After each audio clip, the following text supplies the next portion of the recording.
আসসালামাইকুম সবাইকে স্বাগত জানাচ্ছি হামাস ডিজাইন অ্যান্ড কনসালটেন্ট থেকে। যাদের বাসা পুরাতন হয়ে গেছে, হয়তো ড্যাম হয়ে গেছে ওয়াল, তারা ভাবছেন যে কী করবেন, তাদের জন্য ভিডিওটি।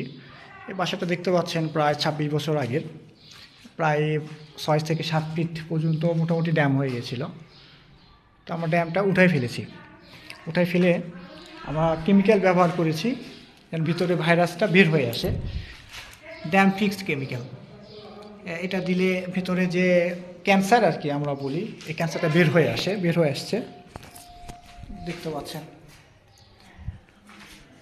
তো যারা পুরাতন এরকম বাসা বাড়ি ড্যাম হয়ে আছে, তারা প্রথমে অবশ্যই প্লাসটা ভালোভাবে চটাই ফেলতে হবে, পোলের ড্যাম ফিক্স কেমিক্যাল ব্যবহার করতে হবে, এবং সবচাইতে ভালো হয় যে টাইলস লাগানোর আগে ওয়াটারপ্রুফ কেমিক্যাল ব্যবহার করা।